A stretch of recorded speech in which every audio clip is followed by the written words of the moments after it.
কোরআন মাজিদ হচ্ছে আল্লাহর কালাম, আল্লাহর বাণী, আল্লাহর কথা, যা তার রসুল মুহাম্মদ সাল্লাল্লাহু আলাইহি সাল্লামের উপরে জিবরিল আমিন আলাইহিস সালাম মারফত তার দ্বারা অবতীর্ণ হয়েছে। যে কোরআন মুতাআব্বাদ বিতিলাওয়াতিহি, কেবলমাত্র কোরআন তেলাওয়াত করলে তার বিশেষ নেকি আছে।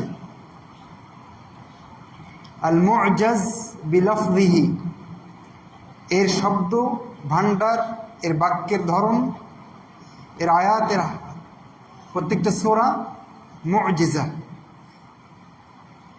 এবং আল মানকুল বিত্তাওয়াতুর, কোরআন মাজিদ আমাদের কাছে মুতাওয়াতির সূত্রে এসেছে, যে সূত্রে কোনো প্রকার সন্দেহের অবকাশ নেই,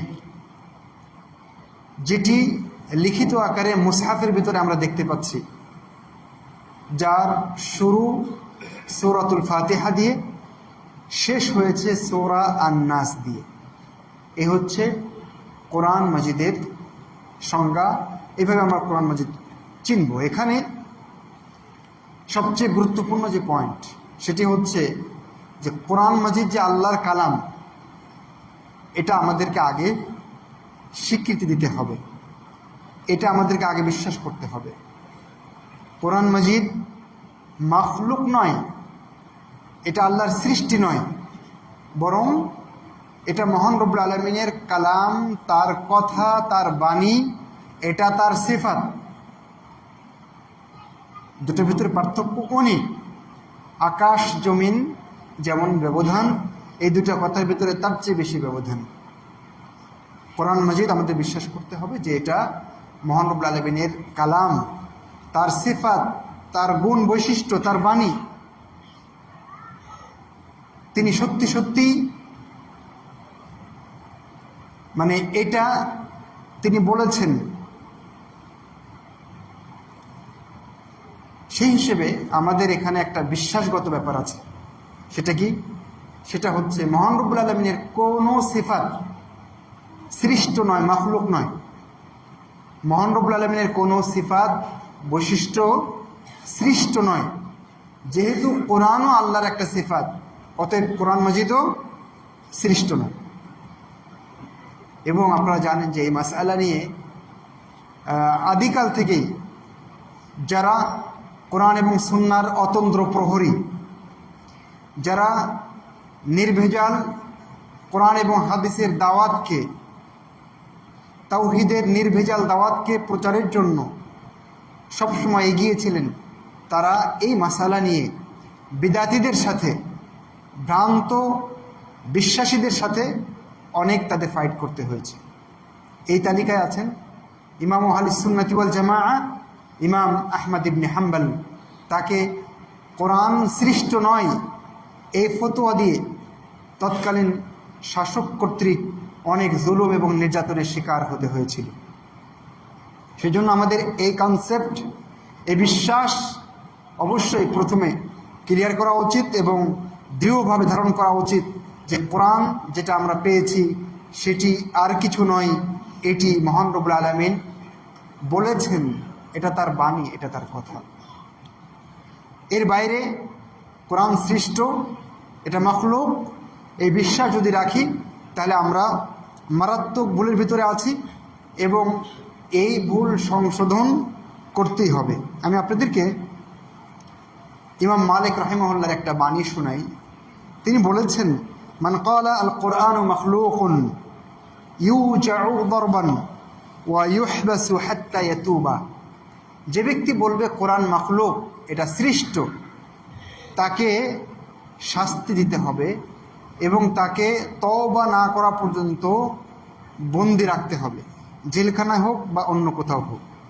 এটা বলেছেন ইমাম মালিক, ইমাম দারুল হিজরা রাহিমাহুল্লাহু তাআলা। ইসহাক ইবনে রাহওয়াই, ইনি হলেন ইমাম বুখারীর উস্তাদ, যার অনুপ্রেরণায় ইমাম বুখারী, আমরা যে সহিহ বুখারী পেয়েছি, এটা সংকলন করতে উদ্বুদ্ধ হয়েছিলেন। সেই জগৎ বিখ্যাত উস্তাদ মুহাদ্দিস মুহাম্মদ ইবনে ইসহাক ইবনে রাহুয়াই তিনি বলেছেন, লাইসা বাইনা আহলিল ইলমি ইখতিলাফুন আন্নাল কুরআন কালামুল্লাহ লাইসা বিমাখলুক ফাকাইফা ইয়াকুনু শাইউন খরাজা মিনার রাব্বি আযজা ওয়া জাল মাখলুকা। হাফিজ যাহাবি তার আল উলু একটা কিতাব আছে, এই কিতাবের ভিতরে তিনি এই উক্তিটা নিয়ে এসেছেন। এর অর্থ হলো এই যে আলেমদের মধ্যে কোনো দ্বিমত নেই এই মর্মে যে কোরআন আল্লাহর কালাম, এ বিষয়ে কোনো দ্বিমত নেই। লাইসা বিমাখলুকিন, এটা মাখলুক নয়, এটা সৃষ্ট নয়। তারপর তিনি বলছেন কিভাবে সৃষ্ট হতে পারে সেই জিনিসটা, সেই বাণীটা যা আমাদের রবের কাছ থেকে বের হয়েছে। বোঝা গেছে? তাহলে আমাদের বিশ্বাসটা অবশ্যই পাকাপোক্ত করতে হবে। সুফিয়ান আস-সাউরি রাহিমাহুল্লাহ তাআলা, তাকে আপনারা অনেকেই চিনেন, বিখ্যাত মুহাদ্দিস, অনেক বড় পণ্ডিত ছিলেন, আলেম ছিলেন, অনেক বড় স্কলার ছিলেন। তিনি বলছেন, মান জা'মা আন্না ক্বালাল্লাহি আযজা ওয়া জাল ইয়া মূসা ইন্নাহু আনাল্লাহু আল আজিজুল হাকীম মাখলুকুন ফাহুয়া কাফিরুন জিন্দিকুন হালালুন দামুহু। তিনি বলছেন, যদি কেউ ধারণা করে যে মহান রব্বুল আলামিনের এই বাণী ইয়া মূসা ইন্নাহু আনাল্লাহুল আজিজুল হাকীম, এটা কোরআনের একটা আয়াত, সূরা আন-নামলের 9 নম্বর আয়াত। তিনি বলছেন যদি কেউ মনে করে এই আয়াতটা মাখলুক, এটা আল্লাহর সৃষ্ট, ফাহুয়া কাফিরুন জিন্দিকুন, তাহলে সে হলো কাফের, সে হলো জিন্দিক, হালালুন দামহু, তার রক্ত হালাল হয়ে গেছে। অর্থাৎ এই অপরাধে মুসলিম শাসক তাকে হত্যা করতে পারে, যেহেতু সে মুরতাদ হয়ে গেছে। সুফিয়ান ইবনে উয়াইনা, আর এক সুফিয়ান, আর এক পাহাড় সম জ্ঞানে সমৃদ্ধ ছিলেন সুফিয়ান ইবনে উয়াইনা। সুফিয়ান ইবনে সাউরিও, এই সুফিয়ান ইবনে উয়াইনা তিনি বলছেন, আল কুরআনু কালামুল্লাহি আযজা ওয়া জাল মান ক্বালা মাখলুকুন ফাহুয়া কাফিরুন ওয়া মান শাক্কা ফি কুফরিহি ফাহুয়া কাফিরুন। তিনি বলছেন কোরআন হচ্ছে আল্লাহর কালাম, এটা আল্লাহর বাণী। অতএব যে বলবে যে কোরআন মাখলুক, কোরআন আল্লাহ সৃষ্ট, ঠিক আমরা যেমন আল্লাহ সৃষ্টি, সব কিছু যেমন আল্লাহ সৃষ্টি, তেমনি কোরআন এবং আল্লাহর অন্য সিফাত, বিশেষ করে কোরআনের কথা উনি বলেছেন, যে ব্যক্তি বলবে যে কোরআন আল্লাহর সৃষ্টি এবং সৃষ্ট, ফাহুয়া কাফের, সে কাফের। ওমান শাক্কা ফি কুফরিহি ফাহুয়া কাফের, আর যে ব্যক্তি সন্দেহ পোষণ করবে যে ওই ব্যক্তি কাফের নয়। কোন ব্যক্তি? যে বিশ্বাস করে যে কোরআন আল্লাহর সৃষ্ট, ওই ব্যক্তির কাফের হওয়ার ব্যাপারে যে ব্যক্তি সন্দেহ করবে ও কাফের। এ কথা বলেছেন সুফিয়ান ইবনে উয়াইনা। এখানে আপনাদেরকে একটা জরুরি কথা বলে রাখি, আমরা কাফের আর মুনাফিক এই ফতোয়া দেওয়ার মানে ঝুড়ি করে বসিনি এখানে, এটা আমাদের স্বভাব নয়। যাকে তাকে কাফের ট্যাগ দেওয়া, বিদাতি ট্যাগ দেওয়া, এগুলো আমাদের স্বভাব নয়। কিন্তু আমরা ফতোয়া দিতে পারি, যে ব্যক্তি এই কাজ করবে তার বিধানেই, তার হুকুমেই, এটা হলো ফতোয়া দেওয়া। তো আমি উলামায়ে কেরামের যে কথাগুলো আপনাদেরকে দিলাম সেগুলো হলো ফতোয়া, অর্থাৎ কোরআন এবং হাদিসের আলোকে যার বিশ্বাস এরকম হবে যে কোরআন সৃষ্ট, তার ব্যাপারে শরীয়তের ফয়সালা হচ্ছে সে কাফের। এটা হলো হুকুম দেওয়া, কারো উপরে ট্যাগ লাগানো নয়, এটা ফতোয়া দেওয়া। এখানে আর একটা কথা আপনাদেরকে বলে রাখি, সেটি হচ্ছে আমরা শরীয়তের ব্যাপারে ফতোয়া দিতে পারি, কিন্তু কারো ব্যাপারে কাফের, মুনাফিক, অমুক তমুক এই ট্যাগ নির্দিষ্টভাবে কোনো ব্যক্তি বা গোষ্ঠীর উপরে আমরা সহসায় দিতে পারি না। এটা খুব ডেঞ্জারাস, অত্যন্ত মারাত্মক। এটাকে বলা হয় তাকফিরুল মুআয়্যান, অর্থাৎ নির্দিষ্ট ব্যক্তি বা গোষ্ঠীকে কাফের বানিয়ে দেওয়া, কাফের ফতোয়া দেওয়া। এটাও আমরা করি না, কারণ এটার জন্য অনেক গবেষণা দরকার আছে, এটার জন্য একটা বোর্ড হওয়া দরকার আছে। কোনো ব্যক্তি বা গোষ্ঠীর ব্যাপারে যখন আমি হুকুম দিতে যাব, ট্যাগ লাগাতে যাব সে কাফের কিনা, সে বিদাতি কিনা, তখন কিন্তু অবশ্যই বোর্ড বসতে হবে, তাদেরকে নিয়ে আলাদাভাবে গবেষণা হতে হবে, এরপরে তাকে বলা যাবে কি না ওলামায়ে কেরাম দেখবেন। এটা আমার মতো ছোট মানুষের কাজ না। তাহলে আমি বলতে পারি যে ব্যক্তি টোটালি সালাত আদায় করেন না, নামাজ পড়ে না, সে কাফের, এটা আমি বলতে পারি। যে ব্যক্তি ইসলামের কোনো বিধান নিয়ে ঠাট্টা করবে সে কাফের, এটা আমি বলতে পারি, কারণ শরীয়ত তাকে কাফের বলতে বলেছে বা কাফের বলেছে, এই জন্য আমি বলছি। আমি বলতে পারি যে ব্যক্তি জাদু শিখবে, জাদু শেখাবে, সে কাফের, এটা আমি বলতে পারি। কিন্তু এই লোকটা সালাত আদায় করে না, ধরেন, সে কি কাফের? ওই মানুষটা জাদু নিয়ে নাড়াচাড়া করে, জাদু শেখায়, সে কি কাফের? জি না, এখানে আমরা থেমে যাই। কারণ তাকে নির্দিষ্টভাবে কাফের বলতে গেলে নির্দিষ্ট সূত্র, নির্দিষ্ট শর্ত এবং নিয়মকানুন ফলো করে ফতোয়া দিতে হবে। বোঝা গেছে? এ দুটোর ভিতরে অবশ্যই আমাদেরকে পার্থক্য করতে হবে। তাহলে আমরা প্রথমে জানার চেষ্টা করলাম যে কোরআন মাজিদ কী জিনিস, এবং কোরআন মাজিদের ব্যাপারে আমাদের একটা বিশ্বাস দৃঢ় করতে হবে, সেটা হচ্ছে কোরআন মাজিদ আল্লাহর কালাম, এটা আল্লাহর কথা, এটা আল্লাহর বাণী। সুতরাং আল্লাহর কথা, আল্লাহর সিফাত, আল্লাহর বাণী এটা সৃষ্ট হতে পারে না। ঠিক মহান রব্বুল আলামিন তার সিফা জাতিয়া হোক বা ফেলিয়া হোক, আল্লাহর কর্মগত বা সত্যগত যে কোনো সিফাত, বৈশিষ্ট্য সৃষ্ট হতে পারে না। মহান রব্বুল আলামিন কোরআন মাজিদে বলেছেন, বাল ইয়াদাহু মাবসুতাতান, বরং মহান রব্বুল আলামিনের দুই হাত প্রশস্ত। মহান রব্বুল আলামিনের দুই হাত সৃষ্ট হতে পারে না। মহান রব্বুল আলামিন বলেছেন তার নিজের ব্যাপারে ওয়াজ, নিজের ব্যাপারে বলেছেন নাফস, আল্লাহর চেহারার কথা এসেছে, আল্লাহর পায়ের গোছার কথা এসেছে, নলার কথা এসেছে। সুতরাং সেগুলো সৃষ্ট হতে পারে না। মহান রব্বুল আলামিন কথা বলেন, মহান রব্বুল আলামিন ইচ্ছা পোষণ করেন, মহান রব্বুল আলামিন রাগ আছে তার, মহান রব্বুল আলামিন হাসেন, মহান রব্বুল আলামিন খুশি হন, এগুলো তার সিফা ফেলিয়া, কর্মগত সিফাত। এগুলোর একটাও কি নয়, মাখলুক নয়, সৃষ্ট নয়। এই বিশ্বাসটা আপনাদেরকে দৃঢ় রাখতে হবে। কোরআন মাজিদের ব্যাপারে আমাদের আরও দু একটা বিশ্বাসের কথা বলি। কোরআন মাজিদ ঠিক যেভাবে মহান রব্বুল আলামিন বলেছেন, জিবরিল আমিন সেইভাবে ধারণ করেছেন, এবং সেইভাবে তিনি নবী মুহাম্মদ সাল্লাল্লাহু আলাইহি সাল্লামের কাছে পৌঁছে দিয়েছেন। ঠিক হুবহু সেই কোরআন আজও আমরা ধারণ করছি, লালন করছি, হুবহু সেই কোরআন। এখানকার একটা বাক্য, একটা শব্দ, একটা হরফ, এমনকি একটা হারাকা, যে জবর পেশের কোনো পরিবর্তন হয়নি, হবেও না। কোরআনের ব্যাপারে যদি আমরা ঈমানের কথা বলি, এর উপরে ঈমানের স্বরূপ, তাহলে আমাদের আরও বিশ্বাস করতে হবে যে কোরআন মাজিদের যা কিছু আছে এর ভেতরে তার পুরোটাই সত্য, পুরোটাই হক, পুরোটাই ইনসাফ, পুরোটাই মানবতার কল্যাণের জন্য এসেছে। এখানে কোনো কিছু অবান্তর অহেতুক বক্তব্য এখানে নাই।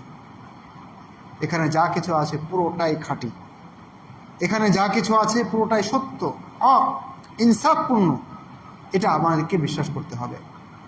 আমাদেরকে আরও বিশ্বাস করতে হবে এই কোরআন মাজিদ মহান রব্বুল আলামিনের কাছ থেকে এসেছে, এবং মহান রব্বুল আলামিনের কাছেই একটা সময় আবার ফিরে যাবে। হাদিসে এসেছে, শেষ জামানায় কিয়ামতের ঠিক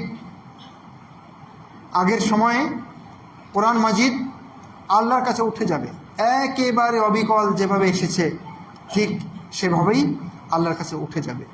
তখন আমরা পৃষ্ঠা দেখতে পাবো, যারা ওই সময় বেঁচে থাকবে তারা পৃষ্ঠা দেখতে পাবে, কিন্তু কোনো লেখা দেখতে পাবে না।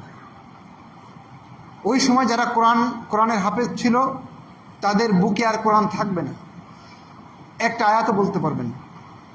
এইভাবে কোরআন মহান রব্বুল আলামিনের কাছে আবার অক্ষত অবিকৃত অবস্থায় ফিরে যাবে।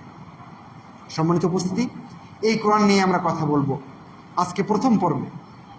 এরপরে অন্য কখনো সময় হলে আবার এই বিষয়ে অন্য কোনো পর্বে ইনশাআল্লাহ আরও বিস্তারিত কথা হবে বিইذনিল্লাহি তাআলা। এবার চলুন কোরআনের কিছু বৈশিষ্ট্য আমরা দেখলাম, চলুন আরও কিছু বৈশিষ্ট্য আমরা দেখার চেষ্টা করি। যে কোরআন মাজিদ, যে মহামূল্যবান গ্রন্থ মুসলিম উম্মাহকে দেওয়া হয়েছে, আমাকে আপনাকে মহান রব্বুল আলামিন অনুগ্রহ করে দিয়েছেন, এটি এমন একটি কিতাব যার ভিতরে সন্দেহের অবকাশ নেই, বিন্দুমাত্র সন্দেহের কোনো সুযোগ নেই। মহান রব্বুল আলামিন সূরা আল বাকারার 2 নম্বর আয়াতে সেই কথাটা আমাদেরকে বলে দিয়েছেন, যালিকাল কিতাব লা রাইবা ফীহি। এটি এমন একটি কিতাব, এমন একটি গ্রন্থ যার ভিতরে কোনো প্রকার বিন্দুমাত্র সন্দেহের অবকাশ নেই।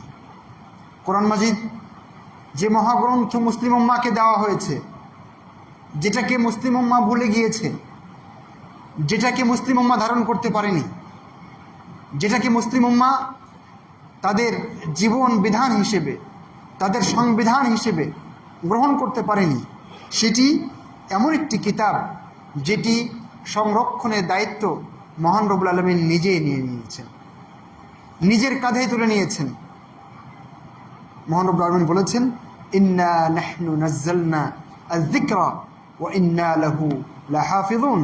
নিশ্চয় আমরা জিকির অবতীর্ণ করেছি এবং নিশ্চয় আমরাই একে সংরক্ষণ করব, এখানে কোনো পরিবর্তন হতে পারে না। তাওরাত, ইনজিল, জাবুর, অন্যান্য যত আসমানি গ্রন্থ রয়েছে সেগুলো হেফাজতের দায়িত্ব মহান রব্বুল আলামিন নেননি। সেজন্য ইহুদি খ্রিস্টানরা সেগুলোকে পরিবর্তন, যোগ বিয়োগ, যোজন বিয়োজন ইচ্ছা মতো যেটা পছন্দ রেখেছে, যেটা পছন্দ হয় না সেখান থেকে সরিয়ে দিয়েছে। এইভাবে পরিবর্ধন এবং বিকৃতি ঘটিয়েছে। কিন্তু কোরআন মাজিদ যেটা মহান রব্বুল আলামিন আমাদেরকে দিয়েছেন, সেটিতে এরকম কোনো ধরনের পরিবর্তন কখনো হতে পারে না, কারণ এর সংরক্ষণের দায়িত্ব মহান রব্বুল আলামিন নিজেই নিয়ে নিয়েছেন। সুবহানাল্লাহ। যদি আজ সারা পৃথিবীর সব কোরআনের কপিগুলো পুড়িয়ে ফেলা হয়, নষ্ট করা হয়, তথাপিও কোরআনের একটা হরফ হারাবে না, কারণ লক্ষ লক্ষ হাফেজে কোরআন তারা তাদের বুকে এই কোরআন ধারণ করে। সুবহানাল্লাহ। কোরআন মাজিদ এমন একটি গ্রন্থ যেটির ভিতরে কোনো বিপরীতমুখী তথ্য নেই, আলোচনা নেই, বক্তব্য নেই, আদেশ নেই, নিষেধ নেই। 23 বছর ধরে যে কোরআনটি মহান রব্বুল আলামিন বিভিন্ন প্রেক্ষাপটে রাসূলুল্লাহ সাল্লাল্লাহু আলাইহি সাল্লামের উপরে, কখনো মক্কায়, কখনো মদিনায়, কখনো বাড়ির ভিতরে, কখনো মসজিদে, কখনো রাস্তায়, কখনো মাঠে, কখনো এখানে, কখনো সেখানে বিভিন্ন প্রেক্ষাপটে নাজিল হলো যে কিতাবটি, সেই কিতাবটি 23 বছর আগে যে তথ্য এসেছে, 23 বছর পরে সেই তথ্যের বিপরীত কোনো বক্তব্য আসেনি। কোরআনের শুরু এবং শেষ কোথাও বিপরীতমুখী কোনো তথ্য নেই। এটি কোরআনের অনন্য বৈশিষ্ট্য। সেজন্য মহান রব্বুল আলামিন এই কোরআনের ব্যাপারে বলেছেন যে ওয়ালাউ কানা মিন ইনদি গায়রিল্লাহি, যদি কোরআন আল্লাহ ছাড়া অন্য কারো কাছ থেকে আসতো, লাওয়াজাদু ফি ইখতিলাফান কাসীরা, তবে তারা এখানে অনেক মতভেদ দেখতে পেত। এক সূরাতে একরকম বলা হয়েছে, আর এক সূরাতে আর এক রকম বলা হয়েছে। এখানে একটা বৈজ্ঞানিক থিওরি পেশ করা হয়েছে, আর এক জায়গায় উল্টা কিছু বলা হয়েছে, এরকম হতো। কিন্তু কোরআন মাজিদ এমন একটি গ্রন্থ যেখানে বিপরীতমুখী কোনো তথ্য নেই। কোরআন মাজিদ এমন একটি গ্রন্থ যেটি আমাকে আপনাকে সবসময় সঠিক পথে পরিচালিত করে। সবসময় হকের কথা বলে, সবসময় সঠিক রাস্তার কথা বলে। এই জন্য মহান রব্বুল আলামিন আমাদেরকে বলেছেন হুদাল লিল মুত্তাকিন, এটি এমন একটি কিতাব যেটি মুত্তাকিদের জন্য হেদায়েত স্বরূপ, পথ প্রদর্শক। শুধু মুত্তাকি নয়, বরং গোটা মানবতার জন্য কোরআন মাজিদ মুক্তির দিশারি হতে পারে, সঠিক পথের কান্ডারি হতে পারে। মহান রব্বুল আলামিন বলেছেন ইন্না হাযাল কুরআনা ইয়াহদি লিল্লাতি হিয়া আকওয়াম, নিশ্চয়ই এই কোরআন পথ দেখায় সেই পথ, যে পথ লিল্লাতি হিয়া আকওয়াম, যে পথ খুব বেশি সহজ, সরল, সঠিক এবং সুন্দর। সব ক্ষেত্রে কোরআন মাজিদ সঠিক, সুন্দর, নির্ভুল, হক এবং ইনসাফের পথ দেখায়। কোরআন মাজিদ যে মহাগ্রন্থ, যে মহা নিয়ামত মহান রব্বুল আলামিন মুসলিম উম্মাহকে দিয়েছেন, সেটি পুরোটাই বরকতে ভরা। শুরু থেকে শেষ পর্যন্ত মহান রব্বুল আলামিন এখানে শুধু বরকত দিয়েছেন আর বরকত দিয়েছেন। আল্লাহ বলেছেন ওয়াহাযা কিতাবুন আনজালনাহু মুবারাক ফাত্তাবিউ। আল্লাহ বলেছেন এটি এমন একটি কিতাব, আনজালনাহু, যেটিকে আমি অবতীর্ণ করেছি, মুবারাকুন, এই কিতাবটি বরকতময়। এখানে মহান রব্বুল আলামিন বরকত ঢেলে দিয়েছেন। তারপরে আল্লাহ বলেছেন ফাত্তাবিউ, অতএব এই বরকতময় গ্রন্থের তোমরা অনুসরণ করো, একে মেনে চলো। তোমাদের ব্যক্তি জীবনে, পারিবারিক জীবনে, সামাজিক জীবনে, রাজনৈতিক জীবনে, অর্থনৈতিক জীবনে, জীবনের প্রতিটি ক্ষণে, পদক্ষেপে, ঘরে বাইরে কোরআন মাজিদ তোমরা মেনে চলো। কোরআন বরকতময়, এটা তোমাদেরকে অবশ্যই সরল এবং সঠিক পথ দেখাবে। কোরআন আলো, এই আলো দিয়ে মানুষ অন্ধকার থেকে আলোর পথে আসতে পারে। এটি এমন আলো যা একজন মানুষকে কুফুর থেকে ইসলামে আনতে পারে। এটি এমন আলো যা একজন মানুষকে শিরিকের গাঢ় অমানিসা থেকে তাওহীদের একেবারে সাদা স্ফটিকের ন্যায় ফর্সা আলোতে নিয়ে আসতে পারে। এটি এমন আলো কাল কিয়ামতের ময়দানে ঘোর অন্ধকারে আলো হয়ে মানুষের সামনে পথ দেখাতে পারে। কোরআন মাজিদ এমন আলো যার মাধ্যমে একজন মানুষ জাহান্নামের অন্ধকার জায়গা থেকে জান্নাতের আলোকিত এবং সুখের জায়গায় প্রবেশ করতে পারে। কোরআন মাজিদ এমন আলো যে আলোর দ্বারা একজন মানুষ তার সার্বিক জীবনের অন্ধকার দূরীভূত করতে পারে। সেজন্য মহান রব্বুল আলামিন কোরআন মাজিদে বলেছেন ইয়া আইয়ুহান নাসু ক্বাদ জাআকুম বুরহানুম মির রাব্বিকুম ওয়া আনজালনা ইলাইকুম নূরাম মুবিনা। আল্লাহ বলেছেন যে হে মানুষেরা, তোমাদের নিকটে তোমাদের রবের পক্ষ থেকে দলিল এসেছে। এবং আল্লাহ এরপরে বলেছেন ওয়া আনজালনা ইলাইকুম নূরাম মুবিনা, এবং আমি তোমাদের নিকটে স্পষ্ট আলো অবতীর্ণ করেছি। সে আলো হচ্ছে কোরআন মাজিদ। সম্মানিত উপস্থিতি, কোরআনের শুরু থেকে শেষ পর্যন্ত পুরোটাই মুজিজা। মুজিজা মানে বোঝেন? শব্দটা আজাজা, ইউজিজু, ইজাজ থেকে এসেছে। এর মানে হচ্ছে কাউকে অপারক করে দেওয়া, কাউকে ব্যর্থ করে দেওয়া, ইজাজ। তার মানে কোরআন তার শব্দ দিয়ে গোটা মানবতাকে অপারক করে দিয়েছে। সেই সাহিত্যের যুগে যখন সাহিত্যের সর্বশিখরে আরবে মানুষ উঠেছিল, যে শিখরে কিয়ামত পর্যন্ত আর কেউ উঠতে পারবে না সাহিত্যে, সেই যুগে কোরআন মাজিদ চ্যালেঞ্জ করেছিল যে এরকম একটা সূরা আনো দেখি, বানাও দেখি। তারা সাহিত্য নিয়ে গর্ব করত, বড়াই করত, এবং প্রতিযোগিতা করতো। আপনারা জানেন সাবুল মুআল্লাকাত, যেগুলো কাবাতে ঝুলন্ত ছিল, সেগুলো তাদের সাহিত্য চর্চারই একটা উপাদান ছিল এবং আলামত ছিল, নিদর্শন ছিল। সম্মানিত উপস্থিতি, সেই যুগে কোরআন মুআজিজা হিসেবে এসেছিল, কিন্তু তৎকালীন সাহিত্যিকরাও এই কোরআন মাজিদের মতো এর একটা সূরার মতো সূরা বানাতে দুঃসাহস করতে পারেনি, সক্ষম নয়, আসলে কেউ পারবে না। এই জন্য কোরআন মাজিদ জীবন্ত মুআজিজা, এটা যে মহান রব্বুল আলামিনের পক্ষ থেকে, তা এই মুআজিজা দিয়েই বোঝা যায়। আজও সারা পৃথিবীর মানুষ যদি চেষ্টা করে, তাহলে একটা সূরার মতো সূরা কেউ বানাতে পারবে না। সুবহানাল্লাহ। এইভাবে কোরআন মাজিদ তার শব্দ ভাণ্ডার দিয়ে, তার বাক্যের শৈলী দিয়ে, তার ভাষার লালিত্য দিয়ে, সৌন্দর্য দিয়ে, বালাগাত এবং ফাসাহাত দিয়ে পুরো মানবতাকে অপারক করে দিয়েছে। এমন কোরআন মাজিদ মহান রব্বুল আলামিন আমাদেরকে দিয়েছেন। কোরআন মাজিদ এমন একটি গ্রন্থ, যার বাকে বাকে শুধু হেদায়েত আর হেদায়েত, শুধু আলো আর আলো, শুধু ভালো আর ভালো। এখানে মানবতার মুক্তির জন্য, পরকালে এবং ইহকালে শান্তি এবং মুক্তির জন্য, নাজাতের জন্য, মানুষের জন্য যা যা লাগবে তার সব উপাদান মহান রব্বুল আলামিন কোরআন মাজিদে দিয়ে দিয়েছেন।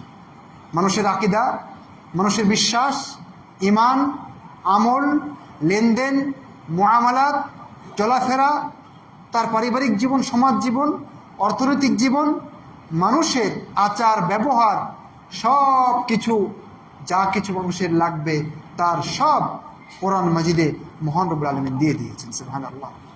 এই জন্য আল্লাহ বলেছেন, মা ফাররাতনা ফিল কিতাবি মিন শাই, আমরা কিতাবে কোনো কিছুই ছাড়িনি।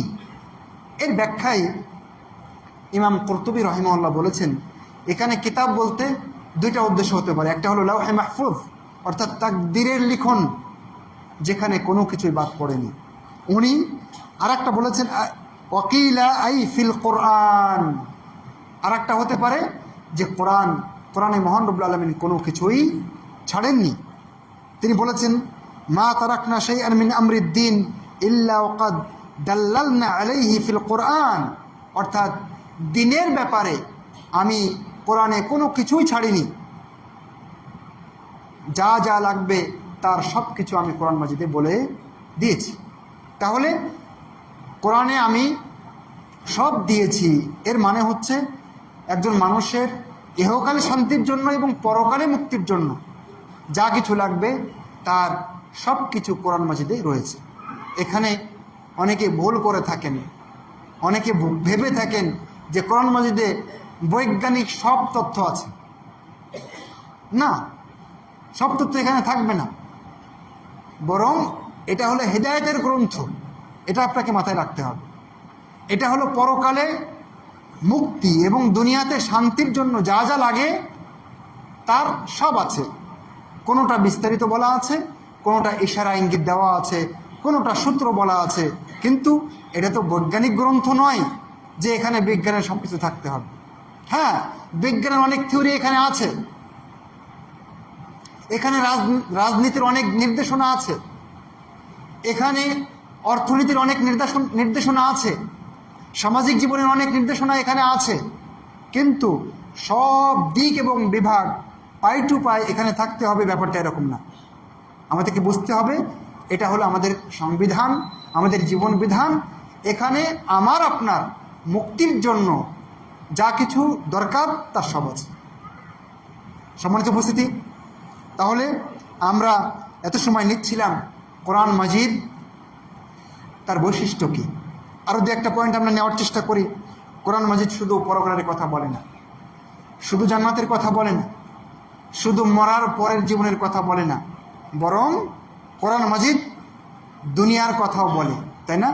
আমরা যখন দোয়া করি, একটি খুব ব্যাপক অর্থবোধক দোয়া রাসূলুল্লাহ সাল্লাল্লাহু আলাইহি ওয়াসাল্লাম আমাদেরকে শিখিয়েছেন না? সেই দোয়াতে আমরা কি বলি? রব্বানা আতিনা ফিদ দুনিয়া হাসানাতাও ওয়া ফিল আখিরাতি হাসানা ওয়া কিনা আযাবান নার। এর মানে কি? হে আমাদের রব, আপনি আমাদেরকে দুনিয়াতে কল্যাণ দিন, আপনি আমাদেরকে পরকালে কল্যাণ দিন, আর আপনি আমাদেরকে জাহান্নাম থেকে বাঁচান, আগুন থেকে বাঁচান। তাহলে দুনিয়ার কল্যাণ এবং পরকালের কল্যাণ, সব কল্যাণের কথা কোরআন মাজিদে মহান রব্বুল আলামিন বলে দিয়েছেন। সেই নির্দেশনা মহান রব্বুল আলামিন দিয়েছেন। কোরআন মাজিদে আমাদেরকে বলেছে, ওয়ালা তানসা নসিবাকা মিনাদ দুনিয়া, শোনো, দুনিয়াতে তোমার অংশ তুমি ভুলে যেও না। প্রত্যেকটা মানুষের দুনিয়ার অংশ আছে। এখানে টাকা থাকতে পারে, পয়সা থাকতে পারে, বাড়ি থাকতে পারে, গাড়ি থাকতে পারে, সন্তান ছেলে মেয়ে থাকতে পারে, আত্মীয় স্বজন থাকতে পারে। আল্লাহ বলেছেন দুনিয়ার অংশ তুমি ভুলে যেও না। তার মানে কোরআন, ইসলাম, হাদিস কেবলমাত্র পরকালের কথা বলে না। জি, ওটাই আমাদের মূল ফোকাস, কিন্তু দুনিয়া আমাদের করতে হবে, দুনিয়াতে থাকতে হবে, সেটাও ইসলাম বলেছে, সেটাও কোরআন মাজিদ বলেছে। কোরআন মাজিদ এমন একটি গ্রন্থ যেটি মুখস্থ করা, বুকে ধারণ করা মহান রব্বুল আলামিন একেবারেই সহজ করে দিয়েছে।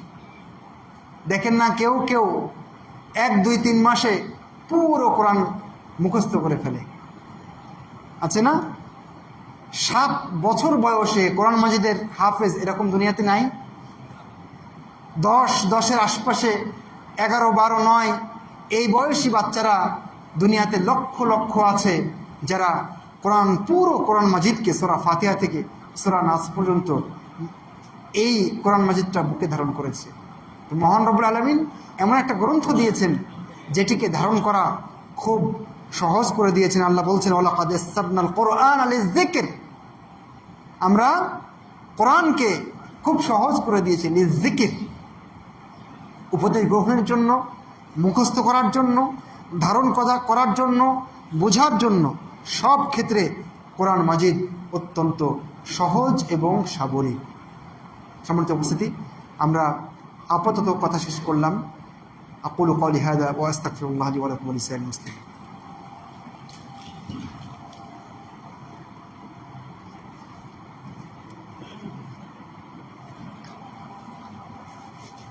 শেষ কোনো শেষ নেই। ঠিক আছে।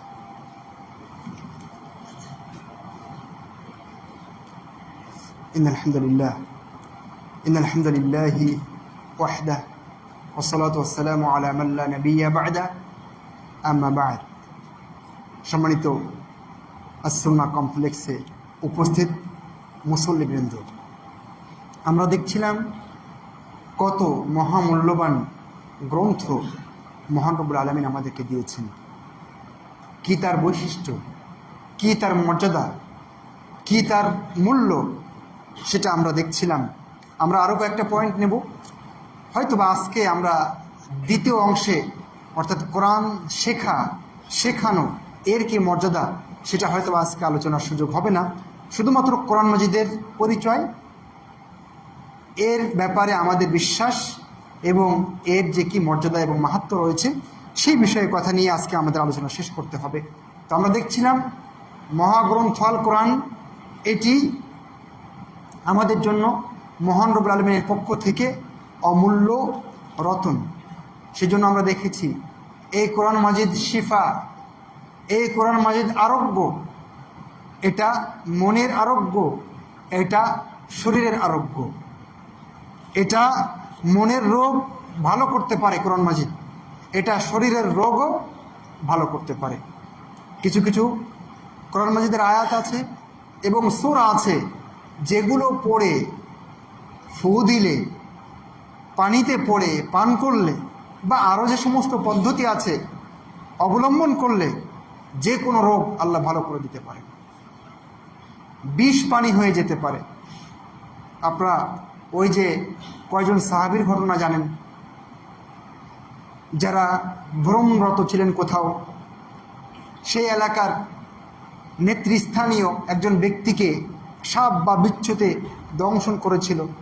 তখন সাহাবীদের একজন ঝাড়ফুঁক করে দিয়েছিলেন, বিষ পানি হয়ে গিয়েছিল সেটা কিন্তু সূরা ফাতিহা দিয়ে। সুতরাং কোরআন মাজিদ মানুষের দেহের যেমন চিকিৎসা দিতে পারে, আর মানসিক চিকিৎসা তো দিতেই পারে। মহান রব্বুল আলামিন কোরআন মাজিদে বলছেন, ওয়া শিফাউল লিমা ফিস সুদূর। কোরআন মাজিদ মানুষের মনের রোগের চিকিৎসা। আপনার মনের ভিতরে মুনাফিকি আছে, বদমাইশি আছে, মনের ভিতরে কুমন্ত্রণা জাগে, কারো ক্ষতি করার মানসিকতা জাগে, হিংসা আছে, বিদ্বেষ পুষে রাখেন, নিয়মিত কোরআন তেলাওয়াত করেন, কোরআনের উপরে ভক্তি বাড়ান, শ্রদ্ধা বাড়ান, ইনশাআল্লাহ মনের যত দাগ আছে, কালিমা আছে, সব দূর হয়ে যাবে। মানসিক যত অশান্তি, মানসিক যত রোগ আছে, সব ইনশাআল্লাহ দূর হয়ে যাবে।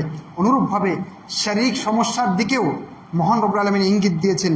তিনি বলেছেন, وَنُنَزِّلُ مِنَ الْقُرْآنِ مَا هُوَ شِفَاءٌ وَرَحْمَةٌ لِلْمُؤْمِنِينَ।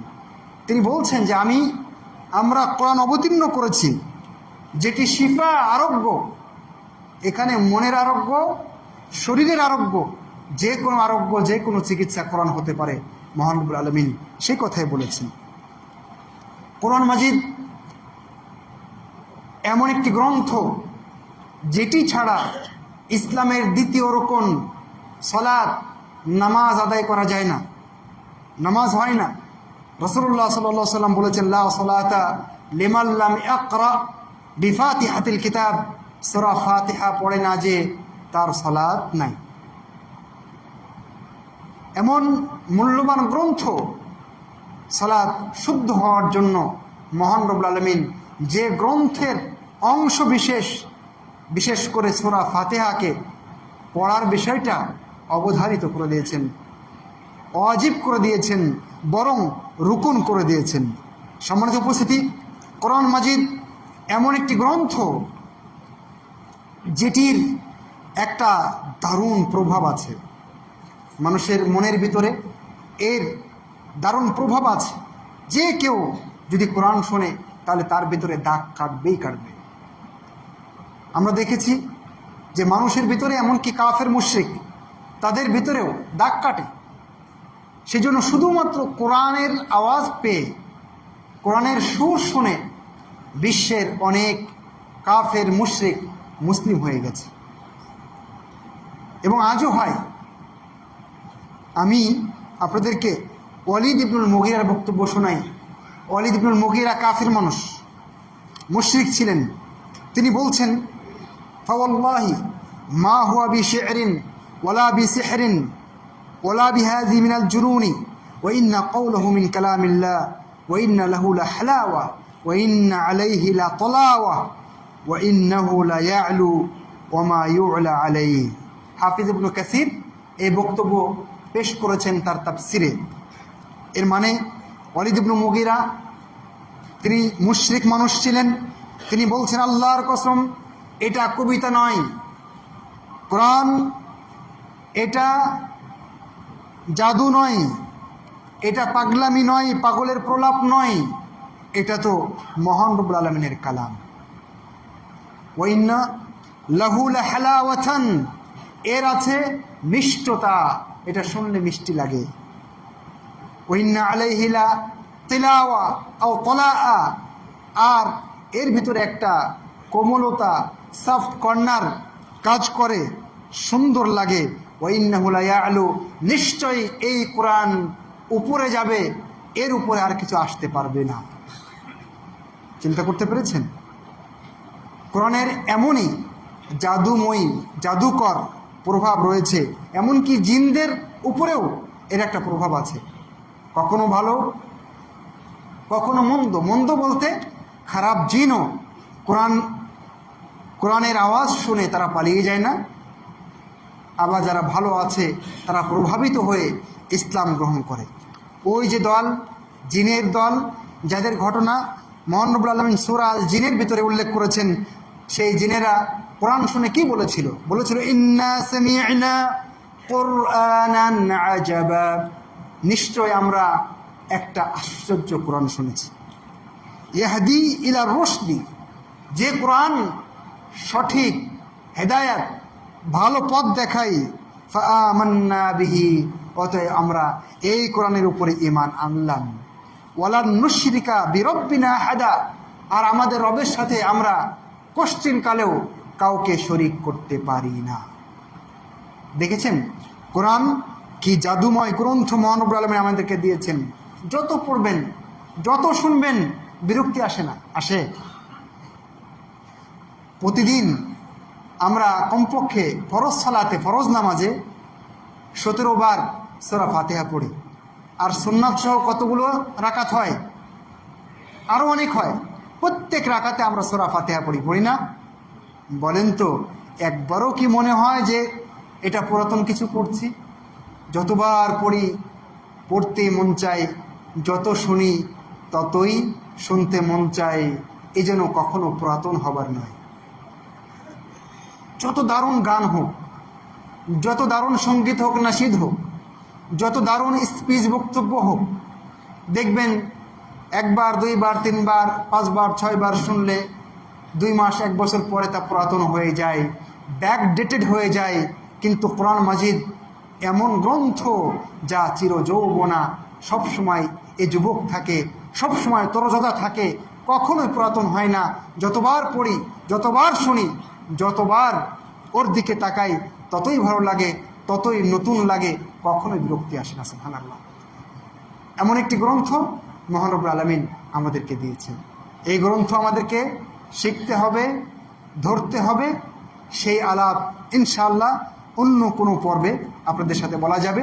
আপাতত আমরা এই সিদ্ধান্তে আসতে পারি, এই যে কিতাব আল্লাহ আমাদেরকে দিয়েছেন, সেটা কি আমরা শুধুমাত্র ন্যাকড়া এবং সুন্দর বক্সে করে আলমারিতে রেখে দেব, না আমাদের কিছু করণীয় আছে? এই চিন্তা মাথায় রেখে তারপরে আজকে বিদায় নেবেন। আমাদের কি করণীয় কোরআনের ব্যাপারে আছে ইনশাআল্লাহ পরবর্তীতে আমরা কথা বলবো বিইذনিল্লাহি তাআলা। একটি ঘোষণা দিয়েই আজকে খুতবা শেষ করছি। 6ষ্ঠ বার্ষিক আস-সুন্নাহ কনফারেন্স 2025, যেটি 16ই ডিসেম্বর মঙ্গলবার আস-সুন্নাহ কমপ্লেক্স বাংলাদেশ এখানে অনুষ্ঠিত হবে। এর 2টি পর্ব থাকবে। প্রথম পর্বে সকাল 10টা থেকে দুপুর 12টা পর্যন্ত এখানে শিশু এবং মহিলাদের জন্য বিশেষ আয়োজন থাকবে। দ্বিতীয় পর্ব হবে বিকাল 3টা থেকে রাত 10টা পর্যন্ত। এখানে মূলত বিশিষ্ট আলোচকবৃন্দ তারা এখানে থাকবেন। এখানে আমি দেখতে পাচ্ছি অনেকজন বিদগ্ধ আলেমে দ্বীন এবং আলোচক রয়েছেন। সবার নাম বলতে গিয়ে অনেক সময় চলে যাবে, আপনারা একটু লিফলেটটা দেখে নেবেন। এখানে আমি দেখতে পাচ্ছি শেখ ডক্টর মঞ্জুরে ইলাহি আছেন এবং শেখ প্রফেসর ডক্টর আবু বকর মোহাম্মদ জাকারিয়া আছেন, আরও অনেকে আছেন। এবং সভাপতিত্ব করবেন আপনাদের এখানকার সভাপতি শেখ ডক্টর মোহাম্মদ সাইফুল্লাহ, এবং সঞ্চালনায় থাকবেন আপনাদের এখানকার আরেকজন অত্যন্ত আন্তরিক মানুষ যিনি এখানে কাজ করছেন এর উন্নয়নের জন্য, শেখ মোহাম্মদ হুসাইন মাদানী থাকবেন সঞ্চালনায়। আরও অনেক আলেম ওলামা এখানে থাকবেন, আপনারা এখানে উপস্থিত হওয়ার চেষ্টা করবেন। আকুলু কওলি হাযা ওয়া আস্তাগফিরুল্লাহ লি ওয়া লাকুম ওয়া লিসাইরিল মুসলিমিন। সুবহানাকা আল্লাহুম্মা ওয়া বিহামদিকা আশহাদু আল্লা ইলাহা ইল্লা আনতা ওয়া আস্তাগফিরুকা ওয়া আতুবু ইলাইকা। কুমু লিস-সালাহ।